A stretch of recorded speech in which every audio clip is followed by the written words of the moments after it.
ఈ ప్రొజెక్షన్ని కాంగ్రెస్ పార్టీ ఎలా వాడుకుంటుంది అనేది ఇప్పుడు కీలకం. ఓకే. అంటే రాహుల్ గాంధీ ఇప్పటివరకు దీని మీద పెద్దగా రియాక్ట్ కాలేదు. ఉమ్. రియాక్ట్ కాలేదు ఎందుకు? ఒక చర్చ జరుగుతోంది బయట.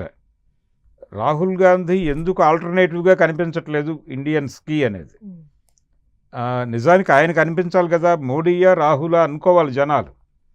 కానీ ఇదేదో కాక్రోచ్ జనతా పార్టీ అనగానే ఇటువైపు పరిగెట్టారేంటి అందరూ? రాహుల్ గాంధీని కాంగ్రెస్ పార్టీని ఎందుకు ఆల్టర్నేటివ్గా చూడటం లేదు అనేది ఇప్పుడు డిస్కషన్ జరుగుతోంది బయట. ఓకే. కనుక రాహుల్ గాంధీ గారు 2 విషయాలు చెప్పాలి. ఎందుకు ఆల్టర్నేటివ్గా కనిపించలేకపోయాడు తను కానీ తన పార్టీ కానీ. ఉమ్. రెండోది, ఇది జనాలకు ఆల్టర్నేటివ్గా కనిపించటం వెనకాల ఉద్దేశం ఏమై ఉండొచ్చు. ఇది కేవలం అన్నా హజారే ఆ రోజున క్రియేట్ చేసిన సెన్సేషన్ లాంటిదే ఇది కూడా. ఇప్పటి వరకు వాళ్ళు ఏదో నిర్మాణంలోకి వెళ్తున్నట్టు ఎక్కడా కనిపించలేదు. Yeah.